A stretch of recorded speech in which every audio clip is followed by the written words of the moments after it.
Muy buenas tardes, me presento, soy el estudiante Jefferson Javier Méndez Rojas, estudiante de la Universidad Nacional Libertad a Distancia, digamos que tercer semestre de la Escuela de Ciencias Políticas y Jurídicas. En este espacio o en este video vamos a darle cumplimiento a la fase 5 del curso de Sistema Políticos Colombianos, ¿no?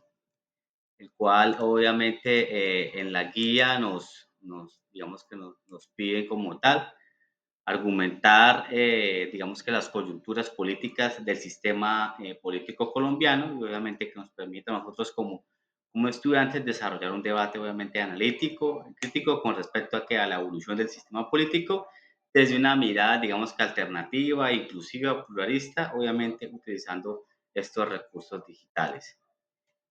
Como lo habíamos dicho anteriormente, bueno, pues esto obviamente digamos que es un mensaje muy importante, que lo imposible solo tarda un poco más.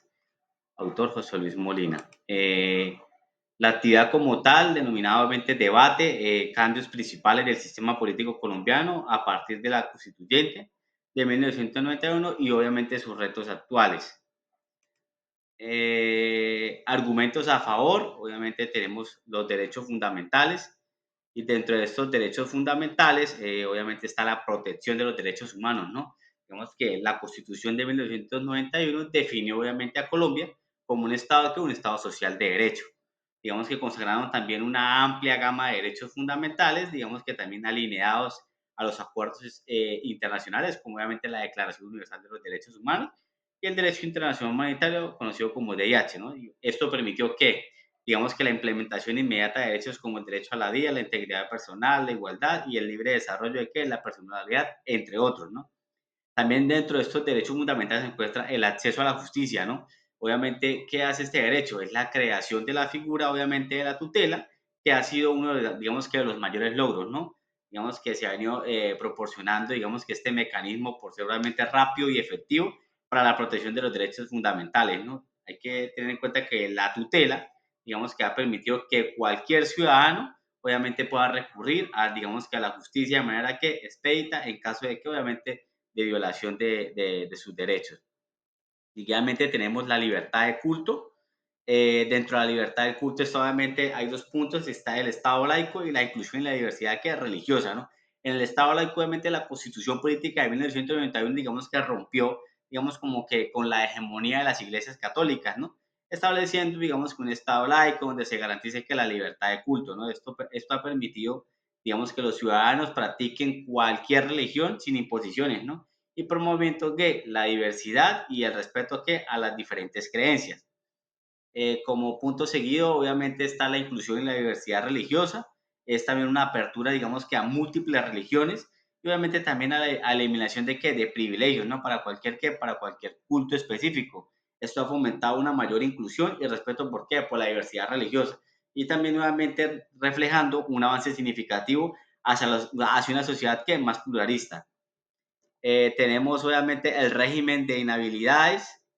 Digamos que dentro de este punto tenemos la transparencia ética, obviamente, y la moral de calidad en el Congreso, ¿no? Cuando hablamos de la transparencia ética, digamos que es el endurecimiento del régimen de inhabilidades, digamos que incompatibilidades también, ¿no? El cual ha sido que crucial para evitar que los funcionarios públicos utilicen que sus posiciones para beneficios que personales. Esto incluye que restricciones como la necesidad de renunciar un año antes a los cargos públicos para postularse a elecciones y la eliminación nuevamente de suplentes en el Congreso, ¿no?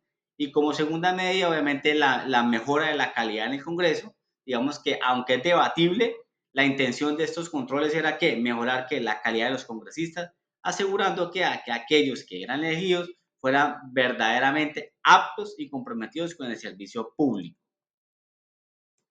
Eh, Tenemos también dentro de tenemos también otro de los puntos también, digamos que la descentralización, digamos que esto es dentro de la descentralización tenemos la autonomía local y tenemos obviamente la democracia participativa. Cuando hablamos de autonomía local, digamos que la constitución que promueve que la descentralización administrativa, permitiendo obviamente una mayor autonomía a las entidades que territoriales, ¿no? En el recaudo de impuestos y la administración de los recursos.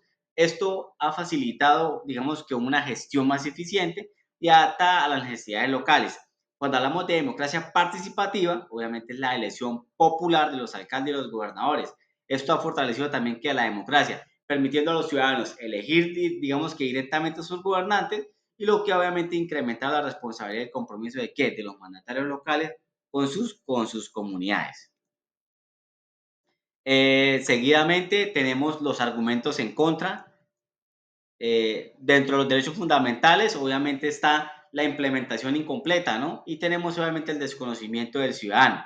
Cuando hablamos de derechos fundamentales, la implementación incompleta, digamos que a pesar de los avances, hay una notable falta de, ¿qué? De desarrollo, obviamente una ampliación efectiva de algunos derechos fundamentales, ¿no?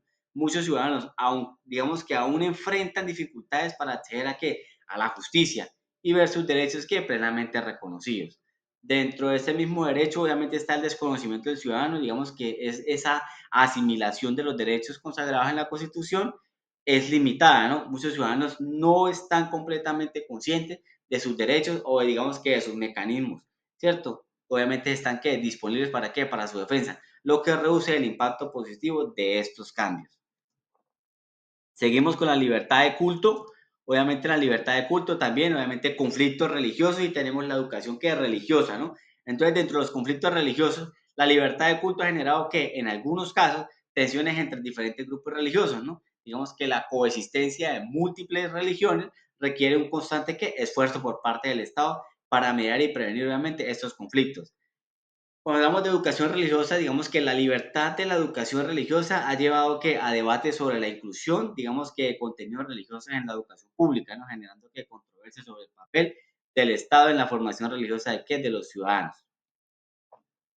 Seguidamente, hablamos de regímenes, inhabilidades, ahí tenemos ahí excesivos controles y tenemos, digamos que un desbalance de poderes. Cuando hablamos de excesivos controles, que algunos analistas argumentan que el régimen de inhabilidades, digamos que es excesivamente ¿qué? Estricto, ¿no? Lo que ha generado que un desbalance en el sistema ¿qué? Político. Digamos que estas restricciones no siempre han resultado, digamos que en una mejora de la calidad de los congresistas y obviamente en ocasiones, digamos que ha sido vistas como, que, como obstáculos burocráticos innecesarios.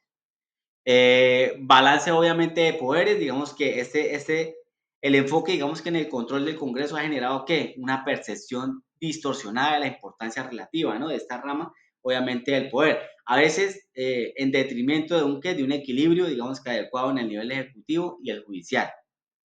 Cuando hablamos de descentralización, cuando hablamos de descentralización de poderes, pero de descentralización, digamos que existen unas igualdades regionales, ¿no? Digamos que aunque la descentralización ha permitido una mayor autonomía local, también se ha, digamos que exacerbado las desigualdades entre, ¿qué? Entre las regiones. Algunas zonas del país han avanzado significativamente, pero en otras, digamos que con menos recursos han quedado, ¿qué? Rezagadas. Otro punto importante es la corrupción local. Obviamente, la transferencia de poderes a nivel local ha llevado ¿qué? A casos de corrupción y la mala gestión en algunas regiones. Digamos que la falta de supervisión adecuada, digamos que ha permitido que algunos gobernantes locales utilicen, digamos que los recursos públicos de manera que ineficiente y deshonesta. Y por último, retos y desafíos actuales. Obviamente tenemos tres puntos. Los retos y desafíos, obviamente el fortalecimiento institucional, el equilibrio de poderes, la descentralización efectiva y la inclusión social y la diversidad. Digamos que a pesar de los avances es necesario continuar trabajando, digamos, en el fortalecimiento de, ¿qué? De las instituciones, ¿no? Y en la implementación efectiva de, ¿qué? De las leyes y derechos consagrados en la Constitución. Eso incluye mejorar la educación ciudadana sobre sus derechos y los mecanismos que obviamente para su defensa. Dentro del equilibrio de poderes es fundamental, digamos que encontrar un equilibrio adecuado entre las diferentes ramas del poder, asegurando que las restricciones y los controles sean ¿qué? Justos y eficaces, ¿no? Obviamente sin generar que unos desbalances que perjudiquen el funcionamiento del sistema democrático. Y dentro de la descentralización efectiva, se usa que la descentralización sea que revisada y ajustada para qué, para asegurar que todas las regiones del país puedan beneficiarse de una manera que más equitativa. Esto, digamos que esto implica mejorar la supervisión y el apoyo a las entidades locales para garantizar que una gestión transparente y eficaz de los recursos. Y por último, una inclusión social y digamos que diversidad es obviamente continuar que promoviendo la inclusión social, el respeto por la diversidad, tanto la religiosa como la cultural. Es crucial que consolidar una sociedad más justa y equitativa. Obviamente esto requiere que políticas activas y un compromiso constante por parte del Estado y de la sociedad civil. Eso es todo. Muchísimas gracias.